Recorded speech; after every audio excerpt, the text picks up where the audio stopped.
All right. Hey, welcome to the show, everybody. My name is Mike. This is the Leadership Toolkit, the definitive leadership podcast for you to learn and grow and help yourself move forward in life, help your team grow and bring those people up around you. As you know, we go live every Wednesday here at 12:05 Mountain Time, 2:05 Eastern Time.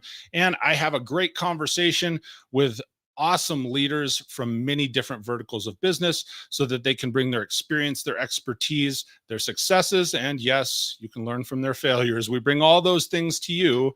And today is no exception. I have a very amazing guest. I've got Mr. Eric Pfeiffer. He's the founder and CEO of MPWR Coaching. He's been in leadership and training and growth for over 15 years. He's coached hundreds of leaders and other coaches and people that want to grow themselves. He's here with me today, and we're going to be talking about all kinds of things leadership. We're going to be talking about, he has an exclusive leadership operating system. And with that, I bring to you Mr. Eric Pfeiffer. Welcome to the show, sir. Thank you so much, Mike. Glad to be here. And I promise you, there's a lot more to learn from my failures than my successes. I sure feel that way too, man.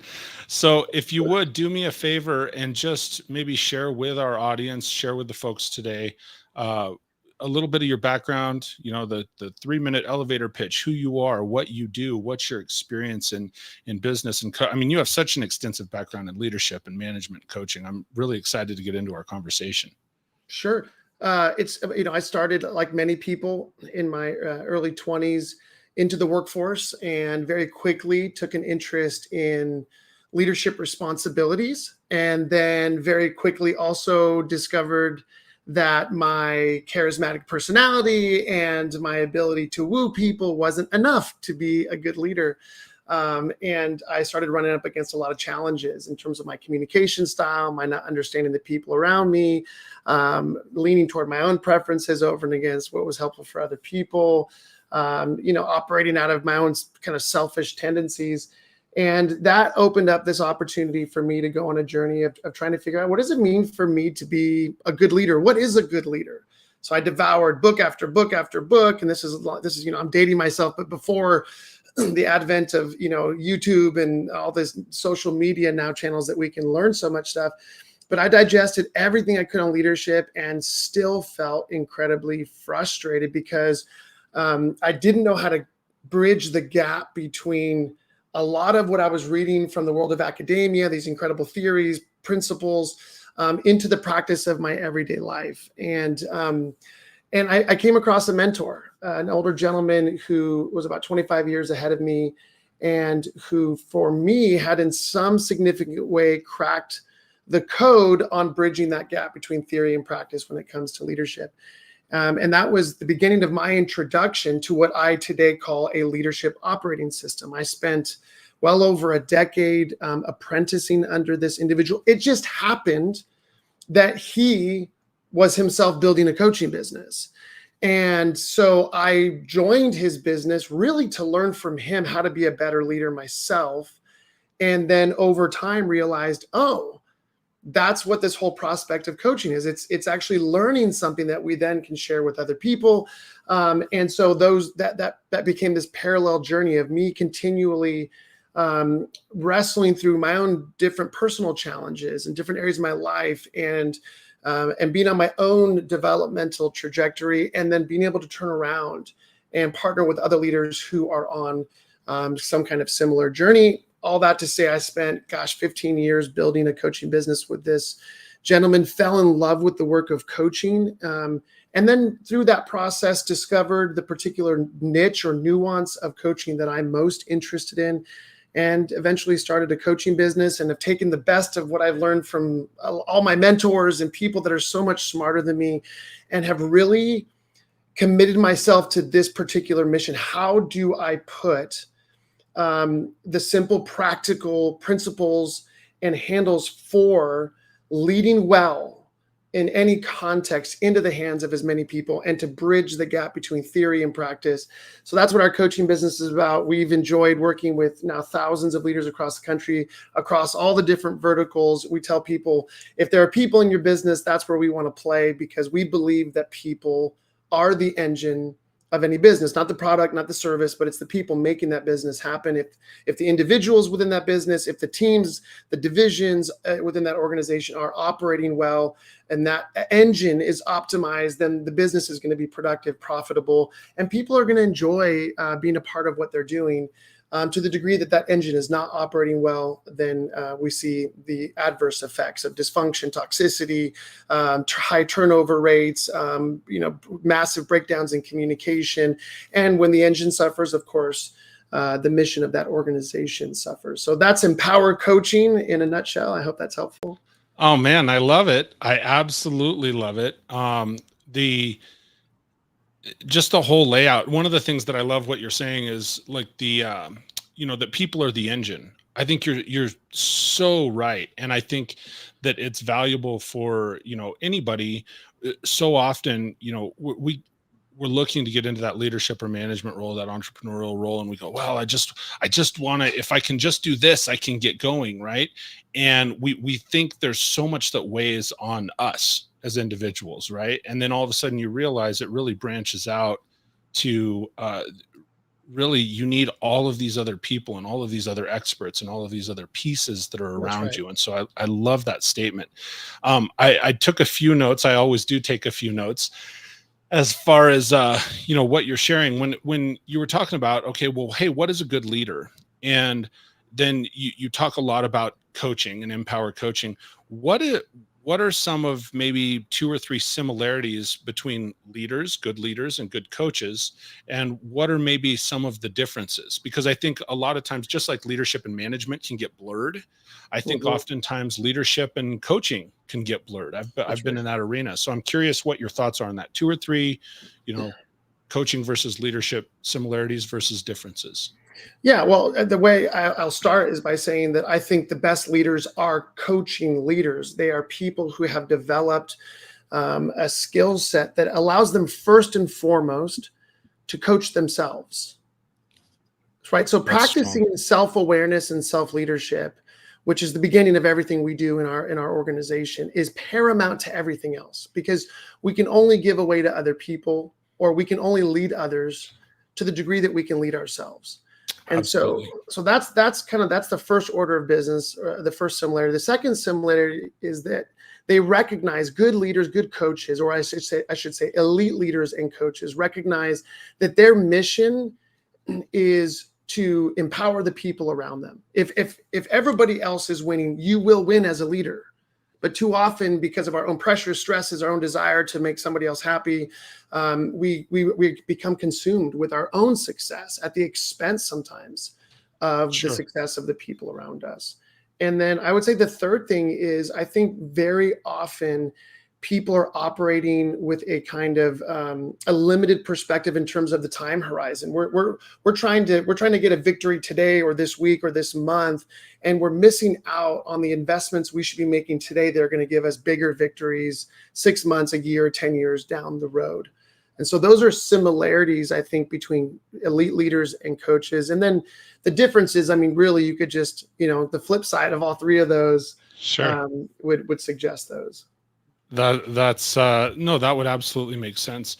Something that you said earlier too, and I'm curious because you mentioned, you said, oh, hey, I'm going to date myself. I do the same thing. I still have a whole bookshelf. I still am definitely somebody that enjoys a good book. There's a lot to be said. There's so much good knowledge on YouTube and the internet and Google and so forth. There's still something really valuable and credible about somebody took the time to write this thing down. That's right. And I'm curious, what are a few books either from your past or currently? And you've written a few books too. I should have put that on the stuff to bring up on the screen. That's okay. Don't worry about it. What are a few books that you would recommend for people first, maybe that are moving into a leadership role? Hey, I've been a team lead, or I've been that person that gets recognized, and I'm moving into a leadership role, or I'm moving into my first entrepreneurial position. What's a book or 2 that you'd recommend for that sort of person? Yeah, I can name a few off the top of my head. There's so many good books, because what I'd normally recommend to people, I say most of the books out there have at least one really good idea. Sure. Unfortunately, most books revolve only around one good idea, and that's all you get for 150 pages. But I would say a few off the top of my head. I think some of the classics, like Good to Great, is a great book because it's providing Love that. some paradigms. I can't remember the name of the author. Jim but Collins, I think, right? Yeah, Jim Collins is the author. Another book is called Mental Models. I can't remember the author. He's a Canadian guy, just absolute leadership whiz. But he provides in his book he's borrowing from laws of physics and chemistry and different places to develop these mental models, which provide frameworks so that we can understand the way life works. Mm-hmm. Because too often what we're getting in books is a solve for one particular problem, when what we need are tools that help us solve 1,000 problems, which is to springboard into the books that we've written. Really are just introducing our leadership toolkit, which, as I told you, I love the title of your podcast. Thank you. Because I think what happens is we're not getting tools as leaders. We're getting tips. We're getting tricks. We're getting one-off applications that may help us solve a problem in our leadership journey, but are not providing us with a toolkit or tools that allow us to solve hundreds or thousands of problems that we're going to encounter. So for example, as a carpenter, they have their basic toolkit, right? A screwdriver, a saw, a hammer, or whatever they are. As you can tell, I'm not a carpenter. I don't work with my hands, but they have these basic core tools that they take with them on every single job site, no matter what they're working on, because they know those tools are core or significant to help them engage in 100 or 1,000 different challenges they're going to experience on the job site. And the better the carpenter, the more diverse the application of those tools. Sure. And so for me, I highly recommend any leadership book that is introducing frameworks, mental frameworks and tools rather than just one-off tips and tricks. So what are some things that you would recommend? Because thank you again for the compliment on the title of the show. It's so funny. When I was trying to name the podcast, like there's so much that goes into a name, and I have a buddy of mine, I was going through all this stuff. And it's got to be just perfect. And I remember him saying to me, he says, look, a good friend of mine, and I know this is a little off the beaten path, but he says, look, man, he says, here's the thing, just try and touch one person every day, add some value to people. And he says, and make sure that the people that you bring really add value, and they'll remember the name. He says, it's not, as long as it's not totally stupid, because he's a good friend. So he's like, and don't make it totally dumb. Right. So I'm curious, what are 3 or 4 things that you would say right off the cuff, Eric, and we'll maybe lead into your leadership operating system. And for anybody who can't see this, if you're listening to the audio podcast later, because we're on Apple, iTunes, we're on Spotify, we're everywhere, make sure you do check out, I've had this on the screen a few times, but I realized I don't want to forget to mention it. You can go to MPWR Coaching. It's spelled MPWR coaching.com. To get more information on, Eric, his systems and so forth. You wrote a couple of books. One was it's Leadership Gravitas, and then Transform Your Trajectory. And so I'm assuming that those are things that right there, let's go. And so making sure that, as you're talking, okay, well, we want to give people tools. We want to give people the frameworks and so forth. What are 3 or 4 things that you think belong in every leader's toolkit? Yeah. Wow, that's a great question. Well, I'm tipping my hat to the toolkit that we've developed, because that's how we develop the toolkit. Asking the 100%. Simple question: what does every leader need, regardless of their background, context, what level of leadership, what industry, what vertical, what position? Absolutely. So I would say I'll point out a few things. Number one, every leader needs to have a tool that provides them a basic framework of how they want to operate in any context, regardless of the circumstance or the situation, right? So we need what we call a leadership blueprint. Like, this is how I want to operate, regardless of who I am or the situation or the context. And we call that our EQ matrix, which is, stands for emotional intelligence. Emotional intelligence is so much more than just about navigating and managing your emotions. It's about how we operate in any given context, especially when we're under pressure. What happens to us, right? We all crack at some point. What happens to us? What are the default mechanisms that come out? So what is a vision, a picture of the quality of leader that we want to be? And then obviously when working with teams and organizations, we ask them, is this the quality of team or organization or culture that you want to create? And they always say, yes, man, if we all could operate this way according to this blueprint. It's a very simple 4-quadrant matrix that just lays out self-awareness, self-leadership, other awareness, other leadership. And it just basically says, yes, if we can all agree to wanting to fight for this, then now we've got a clear view or vision of how we want to operate. That's the first essential. And then the second tool I think every leader needs is a tool that helps them to recognize the opportunities that are constantly in front of us to learn, to examine, to reflect on, to process our life experiences that allow us to excavate the learning, the wisdom, the insights, the aha moments that we're having, and how to convert those into practical wisdom or responses. That is absolutely essential. A third tool I think every leader needs in their tool belt is, when I'm engaging in the environment around me, am I operating as a giver or as a taker? And what I tell leaders, and they always kind of roll their eyes at me when I first say this, I say most people, forget leaders, just people in general, are unaware of the massive amount of the percentage of their life where in any given context, they're operating from the posture of a taker instead of a giver.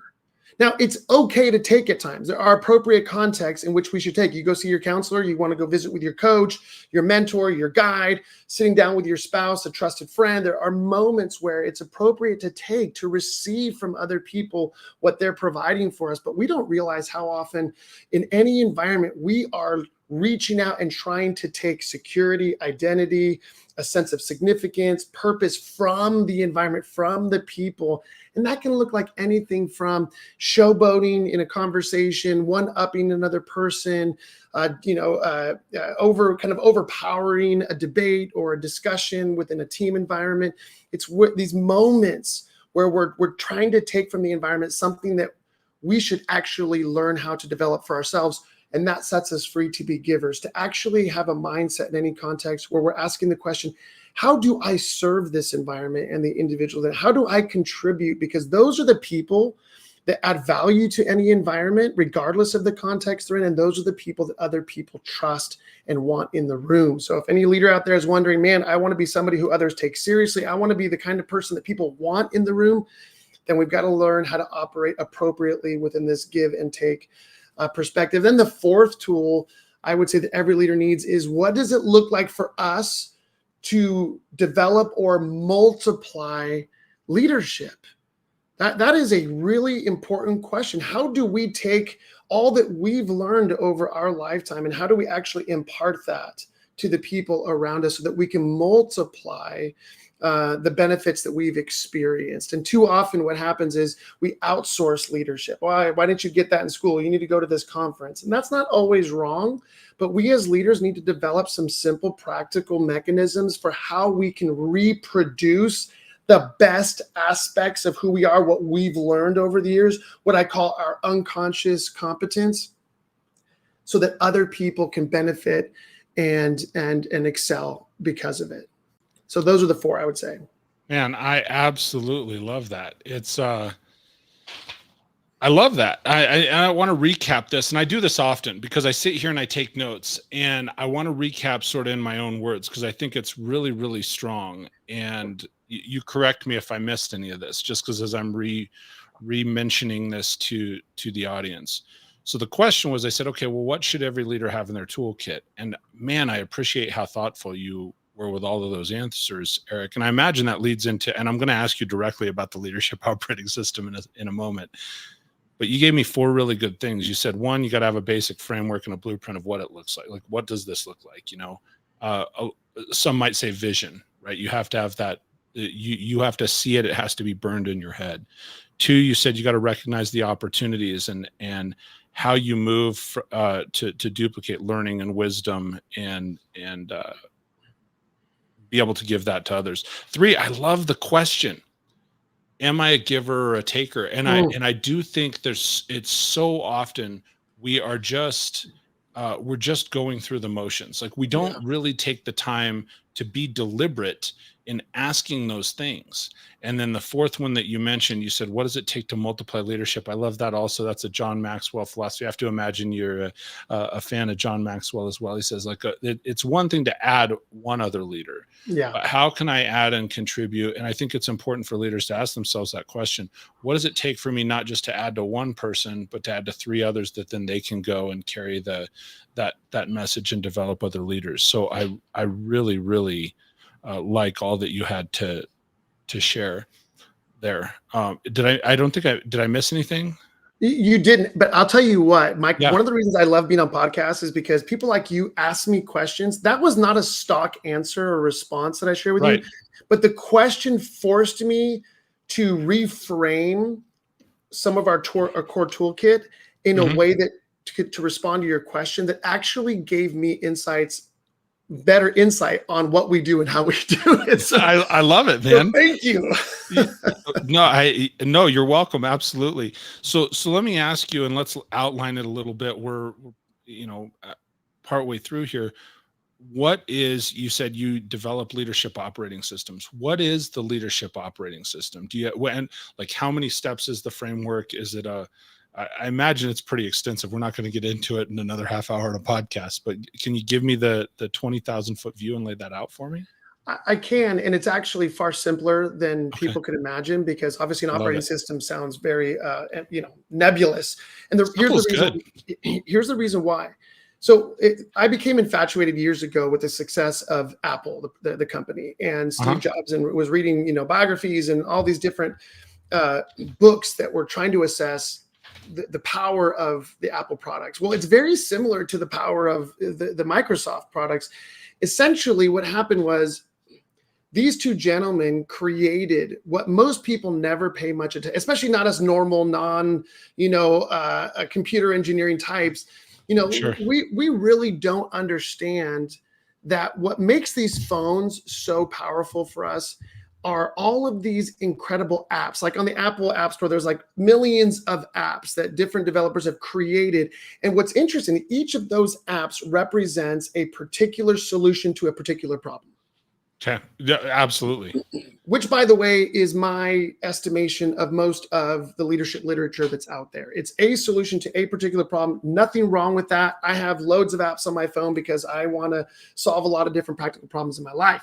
Okay. But the real genius in this machinery, these smartphones, is the operating system, which is a set of programs or software that, it's like the parental software that determines what apps can and can't be used on this device, and how much memory and how much power are these apps going to use, and how do we use multiple apps at the same time, and how do we make sure we maximize and optimize the effectiveness of these apps. That's the operating system. Sure. And what I realized in life is that all of us as human beings, from our youngest years, we have been developing, whether inherited, whether learned, whether embraced, trained in. We've all developed our own operating system. And by operating system, I mean the prevailing attitudes and behaviors with which we operate.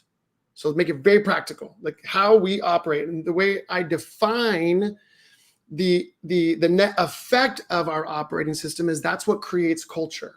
As individuals and as a team, it's the prevailing attitudes and behaviors that the sum total is our culture. This is how you define culture. This is how we do it. This is how I sing that song and everybody goes, yeah, I know that too. That's culture. Tell Jordan.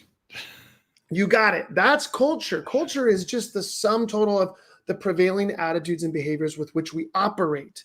And so what I discovered is, for myself as a leader trying to develop as a leader, I was learning a lot of different apps, and then frustrated with why that app didn't work and why that app didn't work, which is why we go through, by our time we're dead, 150 different diet fads, because they're all apps, and there's probably nothing ultimately wrong with all those apps. or we get calendar apps, or we get, organizational apps, or we get something that's going to help solve something. And then we get frustrated when we read all these leadership books and we go to the conferences and we hear Tony Robbins and Simon Sinek and, Brene Brown. And we kind of go, I read the book. I tried to apply these principles, these practices, and it didn't really work for me. And what I tell people, I said, it's most likely not the apps issue. Most likely you are operating with a slightly dysfunctional operating system. Interesting. It's your internal software that needs to be recalibrated. And so what I discovered and stumbled on over the years was, as people, like, what is the operating system, if there were one that would allow us, no matter who we are, what context, what level of leadership, what role or responsibility, like, could we distill down into very simple terms that as human beings, is there a fundamental way that if we operate in a particular way would actually give us greater results, would actually empower us to run all of the various apps that we've downloaded over the years? Mm-hmm. And so that's where the concept came from. And so what we've done over the years is borrow from a lot of people much smarter than myself, and to distill into a core toolkit, which is 4 core tools and then 4 auxiliary tools that make up the operating system. So those 4 tools that I mentioned earlier, I was referencing, those are the first core tools of the operating system. And what happens is, as leaders, quote unquote, download these tools, it actually does a few things. Number one, it gives the leader a vision for how they want to operate come hell or high water, in rain and shine.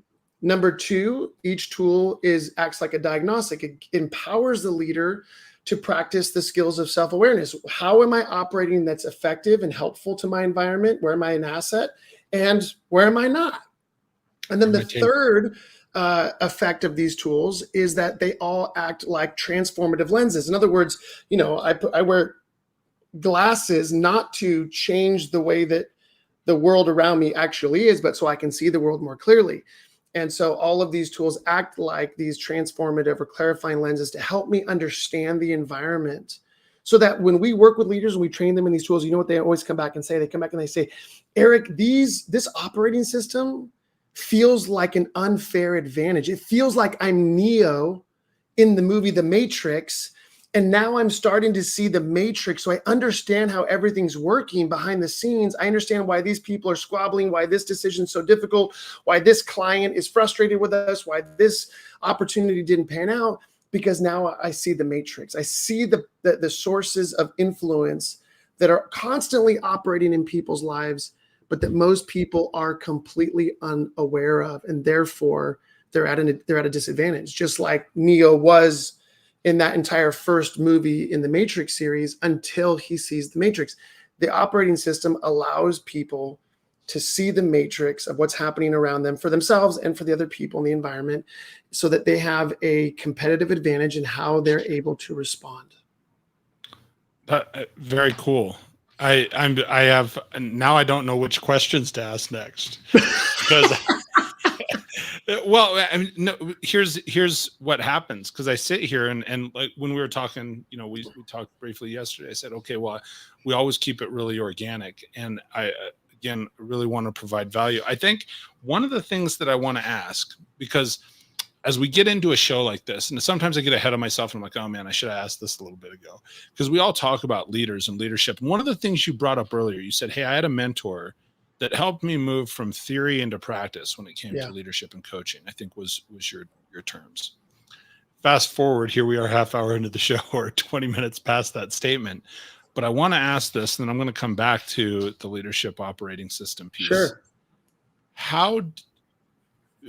Because a lot of people will look at you and go, man, Eric's, as with many leaders, we get looked at on the internet, we look at on a podcast, and I ask you, and like you've got phenomenal answers, phenomenal insight that you're sharing with people.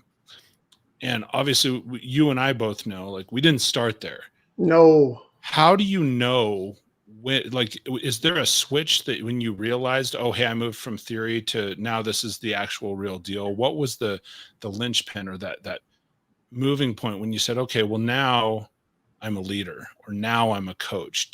Is there some time that somebody can define that for themselves? Yes, I can pinpoint the exact moment when it happened for me. And I won't tell the story because it's a very long, elaborate story, but it's the moment when I woke up to the fact that for better or for worse, I have incredible influence in the world around me. But the important qualifier is for better and for worse. So the question, we all want influence and we all want to be quote unquote influencers. I just want to grab all these young kids and older kids and say, listen, you are already terribly influential in the household that you're living in, with your roommates, with your college friends, with your significant other, in the workplace that you spend most of your days at. You are already a leader and highly influential. The problem is we're not asking the question, how are other people experiencing our influence? Are they benefited by it? Are they empowered by it? Are they enhanced by it? Or is it the opposite? And so I think the moment we wake up to the fact that if we have influence in the life of any other human being around us, we are leaders. And waking up to the fact that our core responsibility is to take responsibility for the influence, for better and for worse, that we're having. That's what sets us on a journey of then being able to ask the question, how do I recalibrate, tweak, improve, increase, or in the operating system metaphor, upgrade the way that I operate so that my influence is more and more in line with the impact that I want to have? It's that positive piece. It's that, God, that is such a powerful way to explain that. Like, what, because we all have, uh, whether you're influencing 1 or 100. And this goes back to, here's something that I think, and I'm gonna pull this out because you said this earlier. And who's the person we have the most influence over first is ourselves. We were talking about, hey, what are some things that are important? And you nailed it. You said, hey, and I don't, the specific context, you said like self-leadership is something that you have to look at. We have to acknowledge that. We have to agree to that. And I think too, that goes back to when you were talking about books, when you're talking about the operating system, like it's so important for us to be deliberate in what it is that we put in, because then that allows us to be deliberate in what we put out. That's right. Right. That's right. So now I'm going to fast forward. Let me just say this, Mike, real quick, because I just have to say this. Anybody who knows me even half decently will tell you, because when we go on social media and we see all these amazing people, the amazing videos, right, that have been edited and fine-tuned, and where everybody's at their best version of themselves when they're in the public eye. At least we try. Sure. But anybody who knows me half well knows that my story is, I can tell you stories from the last week with my daughter coming home from college and me having to adjust to this other adult in the household, and and realizing I'm not operating well right now. And then realizing struggling with, I don't know that I want to take personal responsibility. I just want to blame my 21-year-old daughter for why I'm frustrated. And if she would just change something about herself, it would make my life easier. So when I tell people, I said, hey, listen, this journey, it's a lifelong journey. So wherever you are, at whatever stage, whatever age you are, and we kind of look back and go, oh, I've lost all this time, or why didn't I learn this earlier? I promise that has played out in my brain a million times. But all we can do is the best we can do today to ask the question, how do I pay attention to the impact and influence I'm having in the world around me? Spouse, kids, partners, friends, people you play golf with, whoever. People on the freeway. It's not an interesting question to ask. Like, we're leaders on the freeway. If somebody turns their turn signal on and then we speed up because we don't want to let them in, because we don't want to lose that 0.00001 second in the trip to work. It's the craziest thing. That's influence and leader. We may just, and then that person's like, geez, I'm just trying to get over to get off. And that moment, we don't realize that's a ton of influence. Like, that could impact the rest of that person's day. Right. And so I tell people it's a continual journey, no matter how clean and tidy we may sound on these podcasts. Like, every day, every week, every month, I have stories from my own personal life where I'm having to fight tooth and nail to continually upgrade the way that I operate. The thing that I'm thankful for today versus 20 years ago is that 20 years ago, I didn't know what I was trying to upgrade to. Right. And now with this operating system, the operating system becomes this blueprint of, Well, I always know, and I can always measure my behaviors, my attitudes and behaviors over and against this operating system blueprint. And if when I'm operating according to it, I always see the results I want. And when I'm not, no problem. I can make the necessary adjustments and continue on my journey of continually trying to optimize my leadership or my influence. That's awesome. I want to ask too, one of the statements that you made just recently, and we're kind of coming down to the tail end here, so I want to make sure and get this one in, because you said, hey, all of a sudden everybody, like you start taking action on these things. You start utilizing the leadership operating system. You start viewing the blueprint and asking the right questions of, hey, did I multiply my leadership? Am I giving or taking? And if that's the norm, if that's how you operate. And your comment, you said it's like Neo in the Matrix. All of a sudden you can see it all.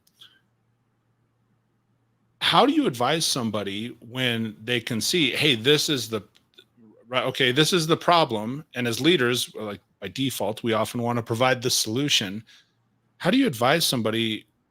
What actions do you advise them to take at that point? Okay, hey, you can see it clearly and you should do this thing. Like if you're coaching them as a leader, do you tell them to just go in and flip everything upside down and tear it up and say, well, yeah, if you can see it, then you can be it, and go and do this? Do you tell them to approach that more gradually, or what sort of approach do you advise people in that position to take once they start seeing those things so clearly and deliberately? Yeah. Well, I can tell you what you're describing is an experience that our clients do have. It's like when they wake up to the matrix, all of a sudden they want everyone else to see the matrix. And of course, why wouldn't they? Because it's a significant competitive advantage for that individual, just for themselves, let alone for the group around them. Sure. And so here's what I have to remind people all the time. Because remember, the best leaders are coaching leaders. So in the same way that we have to learn to coach ourselves, we have to learn how to coach other people. And one of the core coaching principles is we have to meet people where they are, not where we wish they were. And we have to partner with them on their journey, and we cannot superimpose our journey. And I do this to myself all the time, right? I compare myself to somebody else, and then I get all over myself for why I haven't figured something out, or I haven't achieved something, or reached a particular, height in my leadership or business or finances. And I very quickly can become judgmental of myself, which then removes the opportunity for growth. Because growth happens in a judgment-free environment, right? Where we're not afraid of the punishment or the condemnation that comes with that judgment. And so in the same way, when leaders wake up, they start waking, because it's a gradual process, start waking up to the matrix, their excitement for other people to see it and to get on board is so strong that sometimes they can overdo it, right? Sure. And it's unnerving for the other individual. So what I have to remind people is, hey, listen, be on your journey and let other people be on their journey, and trust that in due time, they will begin to see what you're seeing. And by the way, don't forget, there may come a point where they're seeing things that you don't yet see. And so handle them in the way that you want them to handle you in that moment. Is that making sense? 100%. The hard part is, and I think a lot of leaders, a lot of people call it type A personalities. Now we're saying Sigma personalities, these big leaders. That one of the things to be aware of, if you're listening to this show, like you do need to allow people to share their own model of the world and be open to, you just said it, Eric, like if they see something that you don't. Something that's hard for people is that takes getting your ego bruised a little bit. So you have to be open to really listening. I love the statement you made, and this is just super powerful. Meet people where they're at, not where you wish they were. Yeah. I love that, because I think that you have to acknowledge, like there's a certain level of humility in that, and saying, okay, hey, I don't have to reveal everything all at once. That's right. So I love that. You know what the counter argument to that, just so you know, because I've had these conversations with so many people, the counter argument by these, it doesn't matter if it's type A, Sigma, whatever leader in an organization is, yeah, but I still need them to come along. I still need them to make a similar journey. So what do we do with that? And then here's where I use an analogy that has played really well for a long time, which is simply this: like, the work of leadership and coaching is far more that of a chiropractor versus a surgeon.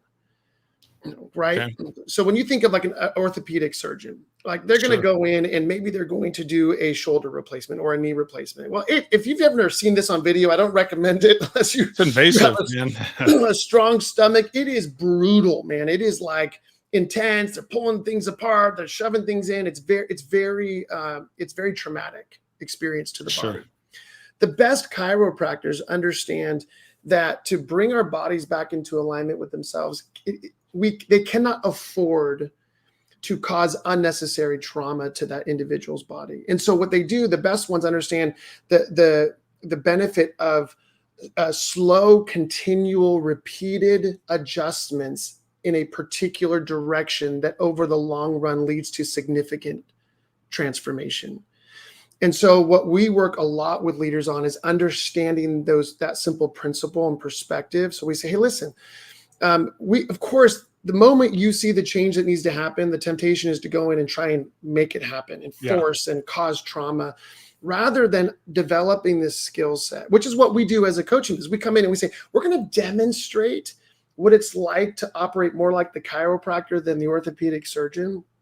And forgive me, orthopedic surgeons out there who may take offense to that. There's still a place for you. It's okay.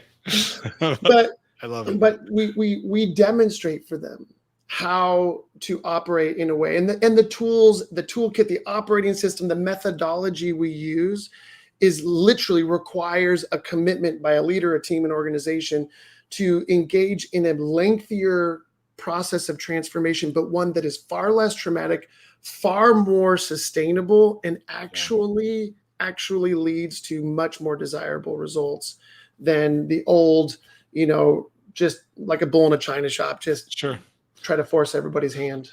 No, I love that. I think that it is definitely important. I mean, that's the biggest thing is change has to be sustainable. You can't do it one time and then say, well, that's it. It has to be repeated and consistent. So we need to hear that more and more, Mike. Well, hey, I know with respect for your time, we're just about 45 minutes. Eric, do you have a couple of things? One, I'm going to remind people again, and I'll have this in the show notes, to connect with you online, most importantly, and you've got a couple of great books out. You showed them there on the screen earlier. Make sure also, folks, go to Empower Coaching. That's MPWR coaching.com. That's all one word, mpwrcoaching.com, to connect with Eric, check out their systems, their products, their coaching. Any final thoughts today, Eric, to take us out of the Leadership Toolkit podcast? Yeah, two simple thoughts, Mike. Number one, I just want to encourage leaders, if they feel stuck, frustrated, exhausted, beat up, burned out on this journey of how do I become a better leader, they go to our website, click book a call. It is a free 1 hour call. That's 60 minutes that I would love, or one of my high level coaches would love. And people are surprised by how often I actually do those calls. But an hour just to really hear and understand what this person is experiencing. And not because we're going to try and sell them a coaching package, but because we want to help resource them and point them in the direction that's going to best serve them so that they feel like they can move to new levels of their leadership. And then the second thing I want to encourage people is leadership is not something anybody's just born good at. And we didn't get all this training in school, sadly enough. And so most of us, if we just accept the fact that we're all behind the 8 ball in leadership. You said it earlier, parenting is leadership. Yeah. And therefore, where are the manuals out there on how to lead your kids? It's just, there's zero. It is a build a plane while you're flying it. All we want to do is encourage people. It's worth building. As hard as it is, as frustrating as it can be, as sometimes often as we feel kind of disoriented or confused about the process, leadership matters. It's critical to culture, to society, to business, to commerce, to government. And what we need to do is actually invest more time, resources into fighting for better leadership tactics and tools and principles, rather than hoping that somehow magically we just get better. Or hoping someone else is going to come along to save us. That's true. Participate in your own rescue, man. Yes. Love that. All right. Well, Eric, thank you so much for joining me today. If you want to hang out for just a moment in the green room, and I'll wrap us up here. Thanks, Mike. Absolutely. Everybody, that's going to bring us to a close for another episode of the Leadership Toolkit. Thank you so much. I value your time. I value your energy that you're spending with us on a Wednesday afternoon like this. Do me one favor, if you would. One of the ways that this podcast grows, make sure that, if you listen to it and you've enjoyed the show, please leave us a review on Spotify or on Apple. Make sure you throw some thumbs up here on the YouTube. And most importantly, if you know somebody that this could make an impact on their life, that you could help grow them and grow their leadership, please share this show with them, because Eric had so much wisdom and so much insight to share. These are just always such great conversations I share with everyone. Like, I learn so much when I'm sitting and chatting with folks. So please, I know that I've picked up 2 pages worth of notes. I know that he could make an impact on somebody in your life. So make sure you share that. Thank you, everybody, for joining me today. Until I see you next Wednesday, stay great.